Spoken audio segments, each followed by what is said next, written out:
Walters is back for another season as the official bar of the Nats Chat podcast. Walters is the best spot to go before and after home games, located at the southeast corner of Capitol and N Streets, right across the street from the ballpark.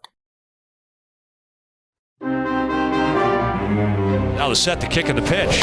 Swinging a long drive, hook to the right field corner. It's way back there, and this one is gone. It just clears the wall down into the corner at the 3:35 mark, and Nathaniel Lowe gives the Nationals a 3-0 lead here at the top of the first. A line drive shot just over the fence, number 14 on the season. A big start for the Nationals here on the top of the first against the Cardinals. Now the pitch on the way. Swing and a belt to right center field. He got a hold of this one. Way back. Going, and gone. Goodbye. Halfway up the bleachers in right center field. Bang! Zoom goes James Wood.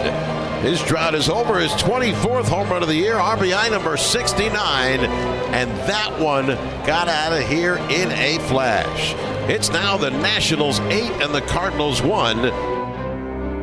And welcome to Nats Chat, along with MASNsports.com Nationals insider Mark Zuckerman, who was at Busch Stadium in St. Louis. I'm Al Galdi, host of the Al Galdi podcast. The Nationals have their first win with Mike DiBartolo as interim general manager and Miguel Cairo as interim manager. An 8-2 win at the St. Louis Cardinals on Wednesday night in Game 2 of a 3-game series. The victory snapped the Nats' 4-game losing streak and improved them to 38-54 as the Nats' 2 All-Stars for this season, MacKenzie Gore and James Wood, came through. You can find us on X at Nats_chat. You can find us on Blue Sky at Nats Chat Podcast. You can email us, natschatpodcast@gmail.com. And we have a website you can check out, natschatpodcast.com, at which you can purchase a Nats Chat Podcast t-shirt. Coming up later in the show, an update on the Nats AAA affiliate, the Rochester Red Wings, from the voice of the Red Wings, Josh Whetzel. The Nats now are just 9-24 since the start of June, but each of the Nats' last 7 wins now has been by at least 3 runs. Mark, the Nats lately are not winning often, but when they are winning convincingly. And we on Wednesday night got a convincing Nats win. I feel like we've seen this game a good number of times this year, actually, Al. No matter who the manager was, no matter who they were facing as an opponent, they got a big 3-run homer early to take the lead, and then they added on to it, and they rode a good pitching performance. Now, MacKenzie Gore hasn't usually been the beneficiary of that kind of run support, but, I mean, this was such a start-to-finish complete victory for them. It was rather refreshing to watch that, and I keep coming back to this stat. I mean, I've mentioned it before, but it's even more dramatic now. When they score in the first inning, it is night and day. They are now 19-9 this season when they score in the first inning. Their record when they don't score in the first inning is 19-45. One half of their wins have come when they score in the first inning, and the difference in the number of losses is dramatic. It's a crazy deal. This is a crazy team. This is a team that when it looks good, doesn't just look good, but actually looks great. And this is a team that when it looks bad, doesn't just look bad, looks awful. And you drive yourself nuts trying to comprehend what exactly we have in front of us. Now, look, this is not a good team. You know, the numbers certainly back that up. But it's just so bizarre for a team with as bad of a record as the Nats have, as bad of a run differential as the Nats have, that this team can look so good and look so good on a pretty frequent basis relative to the record. I just find so bizarre. It's hard to remember a Nats team or really any team that was like this. Bad record, bad run differential, bad team. But man, when the team wins, the team seems to win in rather impressive fashion. Well, and it shows you the talent that they do have. And when they all do what they're capable of doing, they can play like a very good team. And now they haven't done it with any consistency. And I think that's the number one issue, that outside of a handful of players, nobody's having a consistent year for them, night in and night out. So that's an important, a critical, really, step that a lot of these young players need to take. And I think also, as we've talked about, the depth of the roster has led to a lot of the blowout losses and the nights when it really does not look good. Once they get down and you don't get a good start from your guy and you start going to the B bullpen guys, the offense kind of maybe realizes that we're out of this one and kind of goes lifeless the rest of the way, and you see the result. But when they do jump out to an early lead like this, when they get contributions from the big boys in the lineup, and when you have your horse on the mound in MacKenzie Gore and can then use some top relievers at the end to close it out, they have the ability to do this. It's just now a matter of finding a way to do it more regularly. That's going to be the mystery they have to unlock now if they are ultimately going to take that next step. So regarding the horse that was on the mound on Wednesday night, the Nats ace MacKenzie Gore, one of the most interesting things to me regarding Mike DeBartolo, and we talked about this on the last installment of the podcast, will be what he determines with the Nats rebuild. Does he view the rebuild as a lost cause, or does he view the rebuild as salvageable? And what DeBartolo determines with this issue may well be reflected by what he does with MacKenzie Gore. Gore right now is at the same point contractually that outfielder Juan Soto was at when the Nats traded him for a package that, of course, included MacKenzie Gore. Gore is only under team control through the 2027 season, and we are coming up on the 2025 MLB trade deadline, July 31st at 6 p.m. Eastern. What should/will the Nats do with MacKenzie Gore? Well, MacKenzie Gore on Wednesday night was terrific. 1 run, 6 innings, 7 strikeouts, 1 walk. He looked every bit the all-star that he is, gave up 5 hits, which were 2 doubles and 3 singles. He threw 89 pitches, 55 strikes, 34 balls. I don't want to say that Gore lately had been bad, but he had not necessarily been at his best. His numbers have kind of dipped down, like he's no longer leading the majors in strikeouts or leading the majors in strikeouts per 9 innings. So this was kind of a get back to being who you have been for so much of this season kind of an outing for MacKenzie Gore, and he was really good. Right. He'd had a lot of those grinded out kind of starts where he wasn't at his best, but he still was effective, which, as we've talked about, is such an important step for him. But this was him really in the best version of who he can be. And to me, the real big thing, it's not even the strikeouts. He had 7 of them. That's great. But the Cardinals did not have a single batted ball off of him of 100 miles an hour.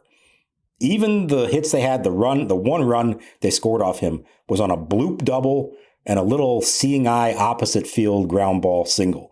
He did not give up loud contact at all. And that tells me that the stuff was sharp.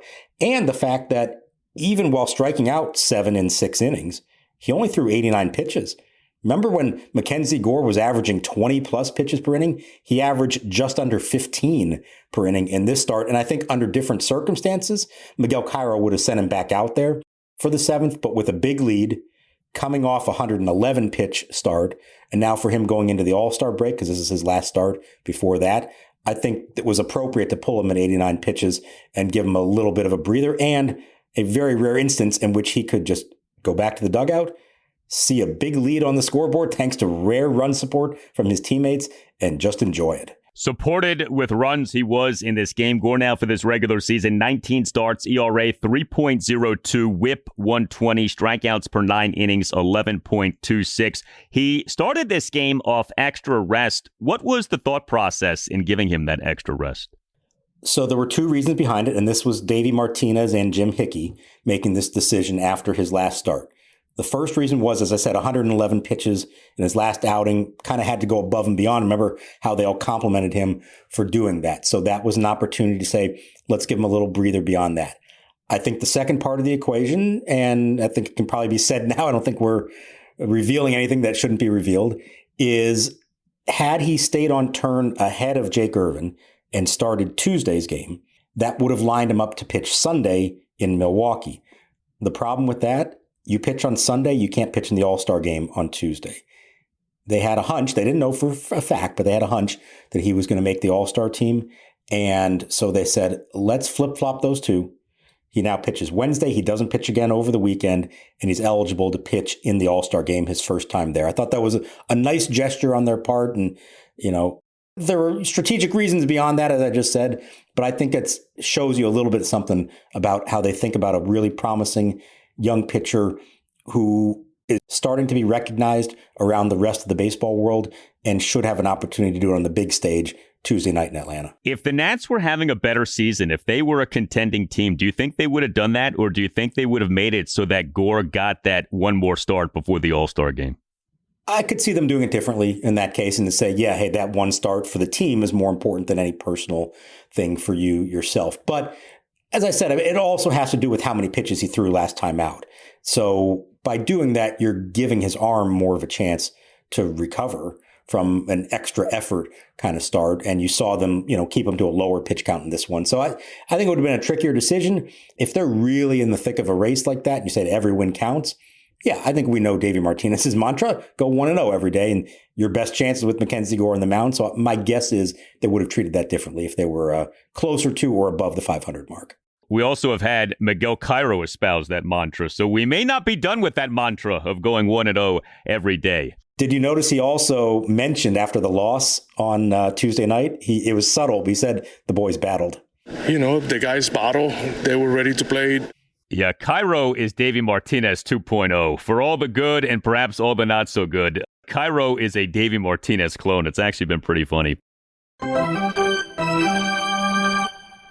Hey, it's Al Galdi for Window Nation. The humidity is rather thick. You've got the AC running on blast, the fans on, and the shades closed, but the heat still seems to be seeping into your home. That is, until you replace your old, drafty windows with energy-efficient, top-quality windows from Window Nation. And right now, you can get 50% off all window styles plus 0 interest for 5 years. You heard that right. With Window Nation, you won't pay any interest until 2030. Call 866-90-NATION or visit windownation.com and tell Window Nation that you want the deal that you heard about from Al Galdi on the Nats Chat podcast. Also, know this, Window Nation will get the job done in a day or less. Window Nation's installation crews have over a decade of experience, so you can feel comfortable knowing that your windows are installed right the first time. Don't procrastinate another day. Save yourself another month of living in discomfort. Don't miss Window Nation's biggest deal of the year, 50% off all window styles now through July 31st. And remember, that comes with 0 interest until 2030. 866-90-NATION or windownation.com. That's 866-90-NATION or windownation.com. And tell Window Nation that you want the deal that you heard about from Al Galdi on the Nats Chat podcast.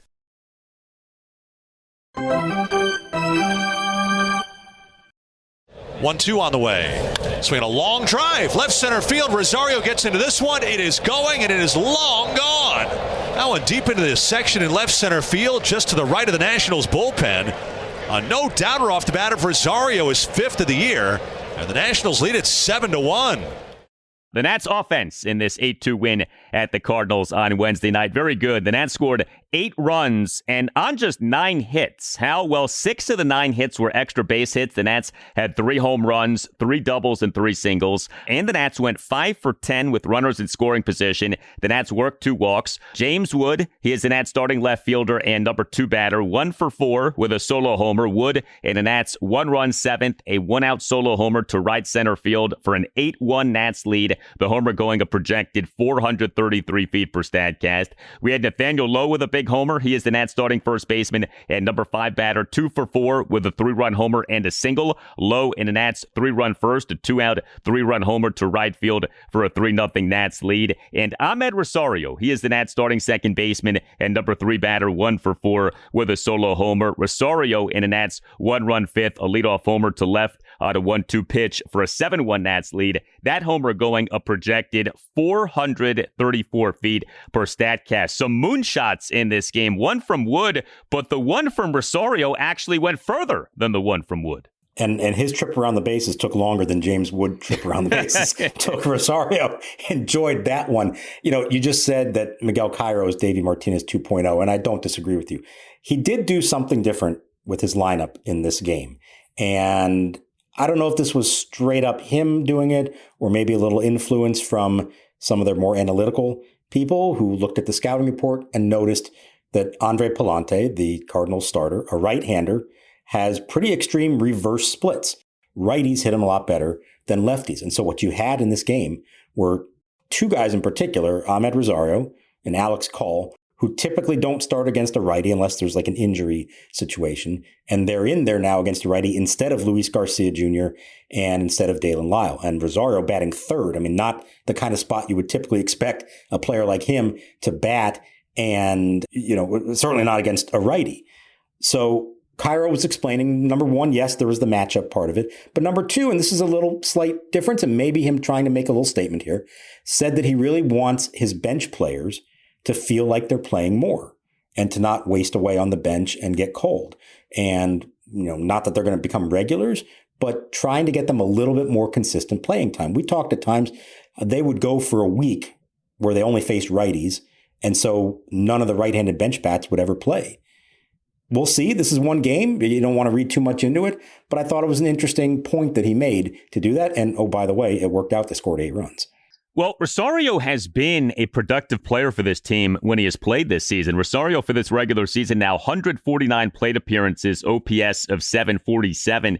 This is both a compliment and an insult, but the Nats' best free agent signing this past offseason was Amed Rosario. Like, I'm being serious when I say that, and I actually think he could be a viable trade chip for them in a few weeks. We'll see. So he's done a good job when he has been called upon, and that homer was something in this game. With James Wood, we keep throwing bouquets at him, and he deserves every ounce of bouquet love that the guy gets. So the home run number now is at 24, and I think what is so telling is this guy could slump post the All-Star break and still get to 40 homers. Like, he now is in a position to where he's got ample cushion to get to 40 homers this season, being at 24 with still a few games to go before the All-Star break. Yeah, if we're looking ahead to what we're going to be watching and caring about in September for a team that's most likely going to be well out of the race and having traded away perhaps a good number of quality veterans, the James Wood home run watch is going to be probably number one on the list. Can he get to 46, Alfonso Soriano's club record from all the way back in 2006? If not, can he at least get to 40 and see how far he can go from there? This was a bomb. It was off a lefty, and it was to the pole side.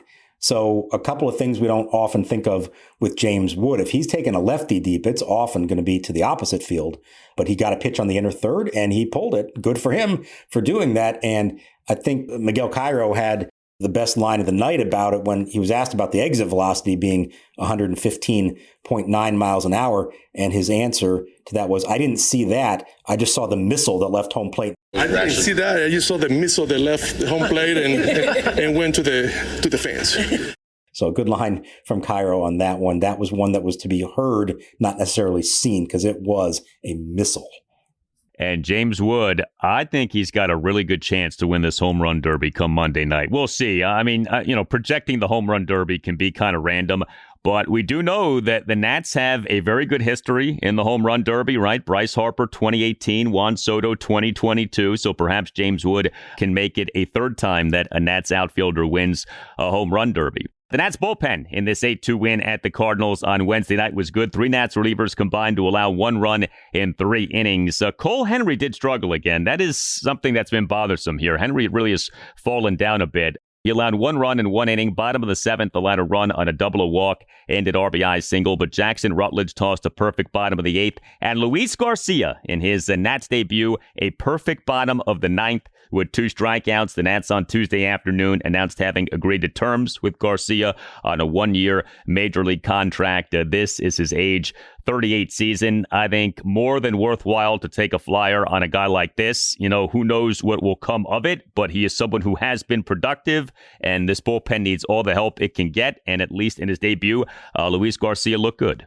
I would say so. He was pumping 98, 99 and throwing strikes to get a couple of strikeouts and a ground ball. And we talked to him, as I said the other day, there was so much going on Tuesday. It was kind of hard to keep track of the other transactional kind of stuff. So we finally got a chance to talk to him on Wednesday and get to know him a little bit. And it was interesting. This guy's been around the block, 38 years old. He's played for everyone. He was teammates with Kevin Franzen in Philadelphia a long time ago. It tells you how long he has been pitching. But he mentioned, and he was pretty forthcoming about this, that his biggest issue earlier in the year with the Dodgers, and even going back to last season is that he was tipping his pitches.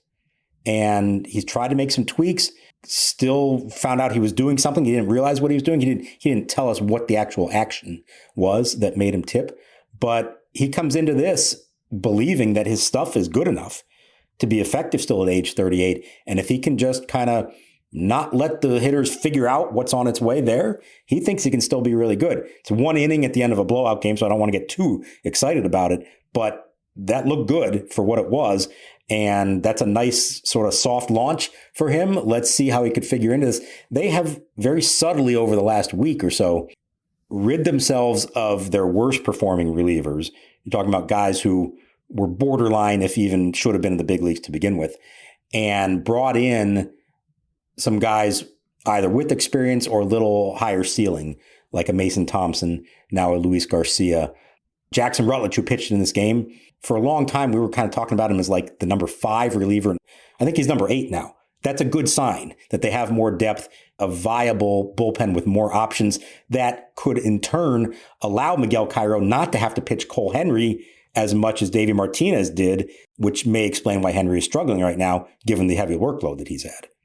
I have to tell you, I can't tell you how many times in recent years I have Googled something about the national second baseman Luis Garcia, or have gone to look something up about Luis Garcia and instead landed on the MLB.com page or the baseball reference page of the reliever Luis Garcia. And every time that has happened, I have said, darn you, reliever Luis Garcia. Well, now he's on the Nats. So now I actually have reason to land on his pages. So I can say, Luis Garcia, the reliever, it's nice to finally meet you and know you, because I do feel like I kind of know you already with how many times I've landed on one of your pages. Now, just make sure you don't also accidentally go to the page of Luis Garcia, the Astros starting pitcher, or Luis Garcia, the former Tigers infielder and the father of Luis Garcia Jr., the second baseman for the Washington Nationals. Good luck keeping track of all that. Yeah, it is a little confusing. There's no doubt about that. Tim Shover's here to tell you about Babbel. Did you know that the Nats are on the Spanish radio airwaves for the second consecutive season?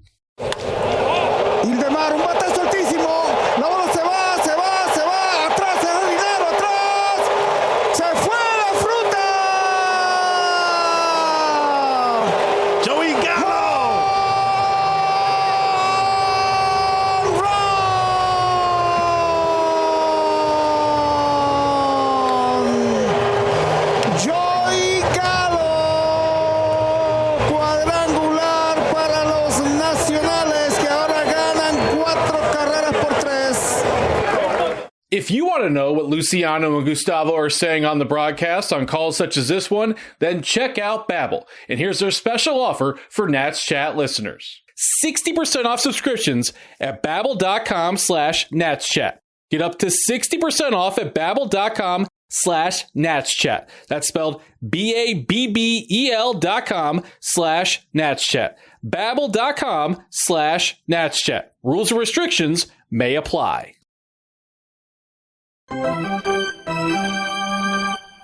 Garcia ready. He brings in the 1-2 pitch.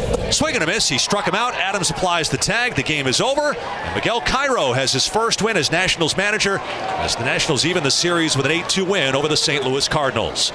The expected now is official. Trevor Williams is done for the season. The Nats last Friday morning announced having put Williams on the 15-day injured list due to a right elbow sprain. The Nats on Tuesday afternoon announced having transferred Williams to the 60-day injured list. We noted that certainly seemed to be indicative of the Nats not anticipating him being back anytime soon, and in fact, perhaps fearing that he is done for the season. And sure enough, he is. Williams on Wednesday afternoon revealing that he has a partial tear of the ulnar collateral ligament, the UCL of his right elbow. He will undergo a right UCL procedure of some kind. The procedure, whether it is an internal brace procedure or Tommy John surgery, will end his season, which of course has not gone well. So bad news, but not necessarily surprising news given the signs that we had received. Correct. The signs were really all there. And you could even tell when we talked to him last week when he went on the IL that there was some real concern. Now, he was somewhat relieved that the initial diagnosis from multiple doctors, he told us, is that it's only a partial tear and that the belief is that it can be resolved with the internal brace procedure. That is a far less invasive procedure than Tommy John. It's a relatively modern, really become all the rage the last 5 years or so. Remember, Sean Doolittle had it prior to his retirement. That's not the reason he had to retire. His arm was fine. He wound up hurting his knee, and that's why he retired. But there have been a good number of pitchers who've had it. If it all works, the timeline for recovery is about 9 months. So in theory, you come back April or May of next year. They did caution him to say, you don't really know from the MRI until you get in there and look at the ligament yourself. You don't know, will the internal brace be enough, or does it have to be reconstructed, i.e. Tommy John surgery? And so they told Trevor Williams, we're going to put you under. We're going to have you be prepared for the possibility that it's Tommy John. Hopefully it won't be. And as Trevor said, I thought there was a great line from him. He just hopes that when he wakes up from the surgery, his hamstring isn't sore. The reason for that, for those who don't know, when you have Tommy John surgery, usually they take a tendon from your hamstring and implant it into your elbow to replace the torn ligament.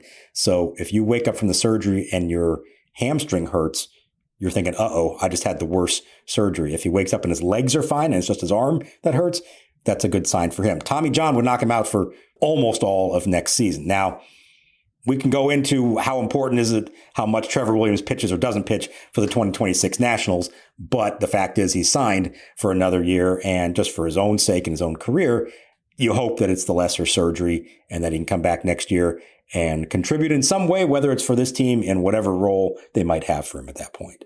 Well, at the very least, you think he could have been a bullpen piece for you next season. I mean, to me, his time as a starting pitcher for this team should be done.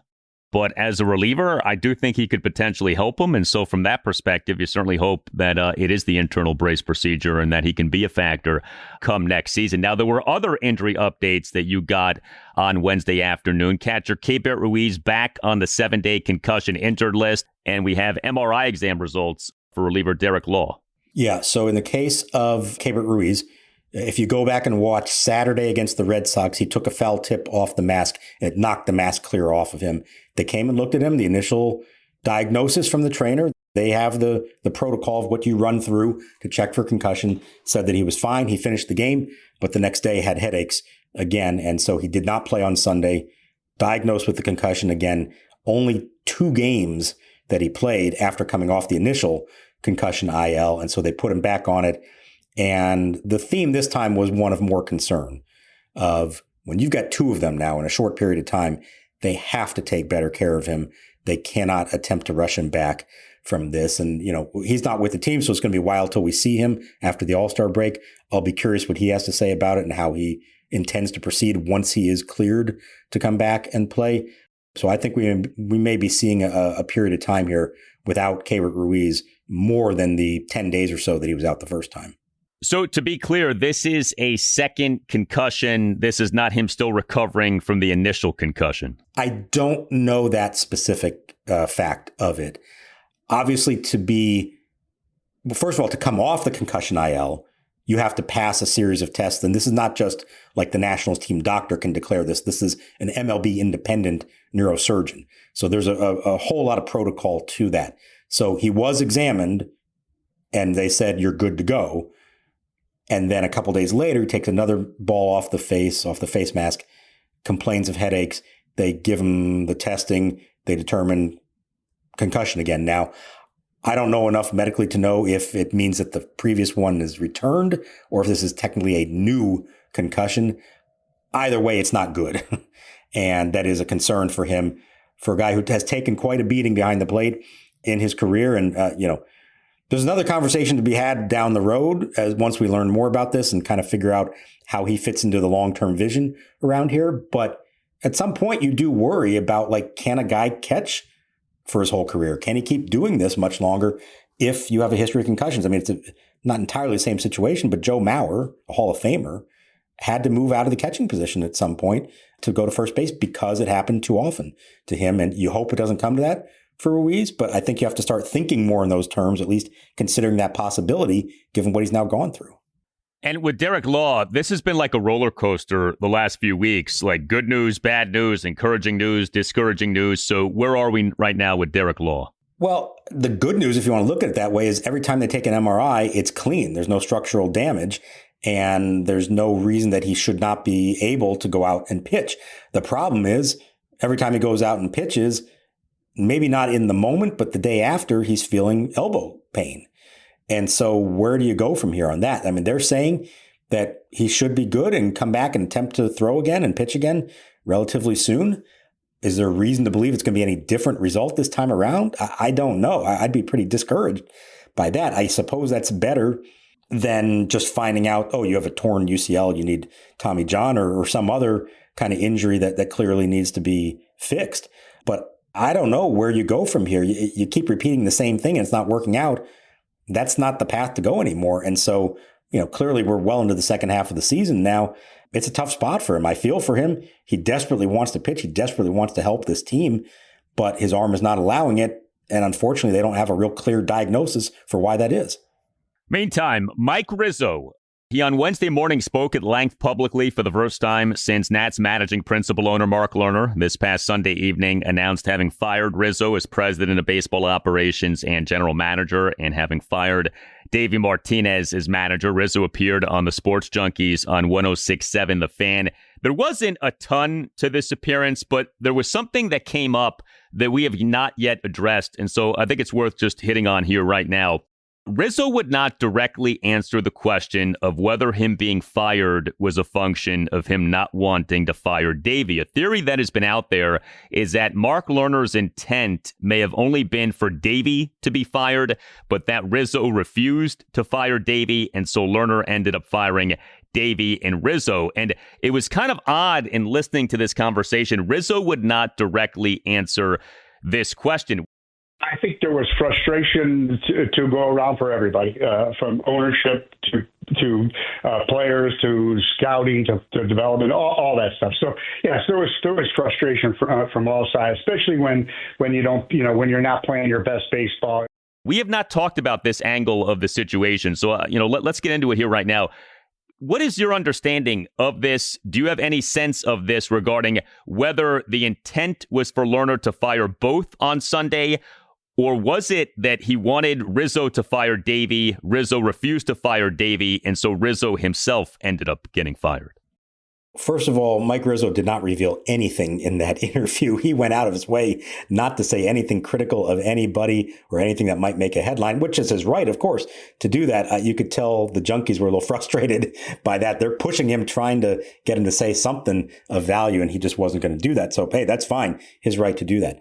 What I've been told is that there's nothing to that angle, that this was not a case of ownership wanting him to fire the manager and him refusing to do that and forcing them to fire him as well. This really, everything that I have been told, this really had to do with the fact that both of their contract options were coming up here.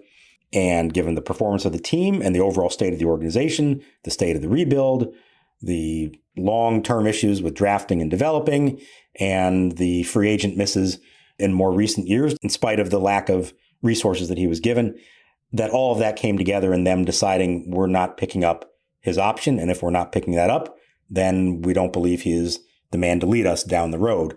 And so because the two of them, I don't know if it was the exact same date, but because the two of them both had the contract options here coming up, and the feeling among ownership was, we're not committing to either of them right now.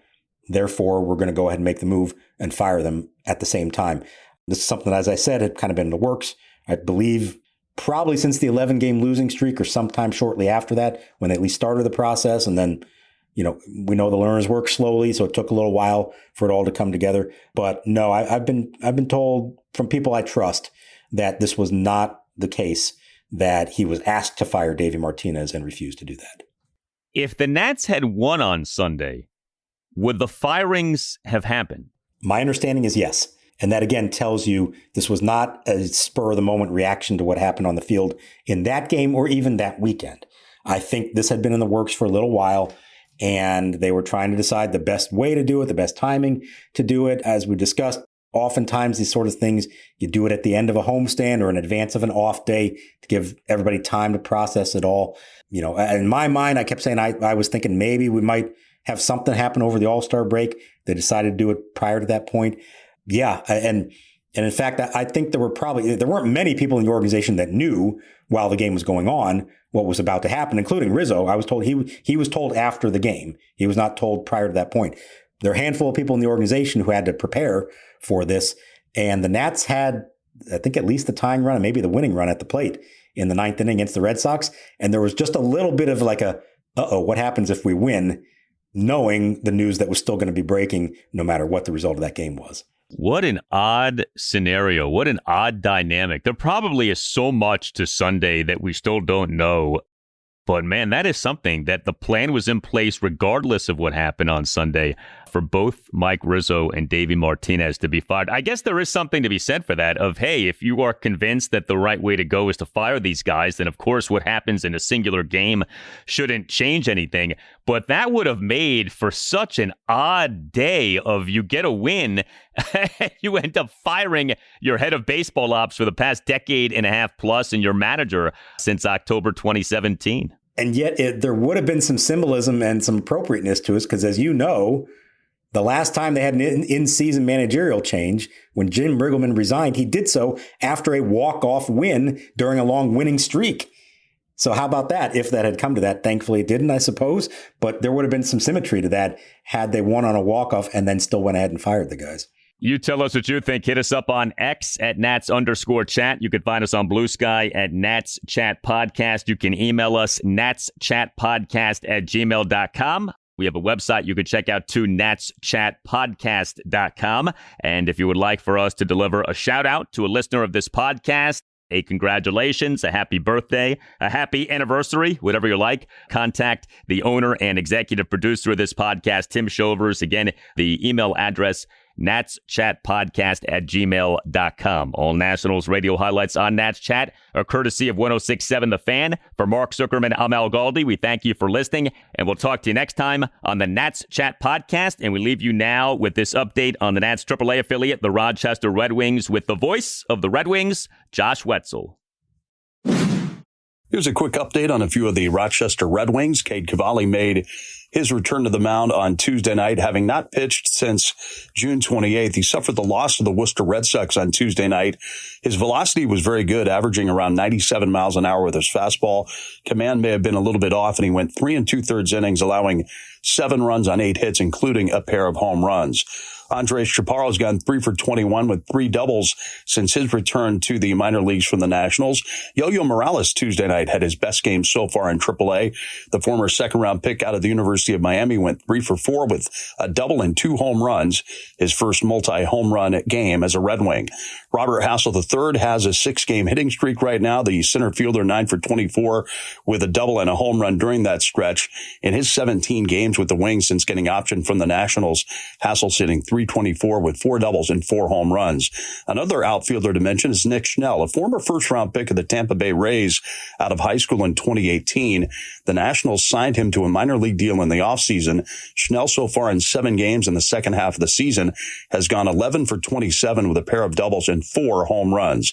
And on the pitching front, Marquise Grissom Jr. has pitched well his last couple of games, working 3 2/3 shutout innings, allowing 1 hit and striking out 6. He'll be pitching in the All-Star Futures game on Saturday in his hometown of Atlanta. And Bryce Conley has been very impressive his first 2 starts for the Red Wings. Conley's a 30-year-old product of the Atlanta area who came up through the athletic system. The Nationals signed him in early May after he began the season pitching in the Mexican League. And Conley, in his final start for AA Harrisburg, came 1 out away from a 9-inning no-hitter. In his first 2 Red Wings starts, he's 1-0, and he's only allowed 2 runs on 6 hits in 11 innings. This is Josh Whetzel with a Rochester Red Wings update. Infield playing him to pull to the right by a couple of steps. The delivery rammed the other way to deep left field. Rodin's going back, looking up. This is out of here. Schnell goes the other way for a solo shot on an 0-2 pitch, and the Red Wings have taken a 3-2 lead. Home run number 8 for Schnell.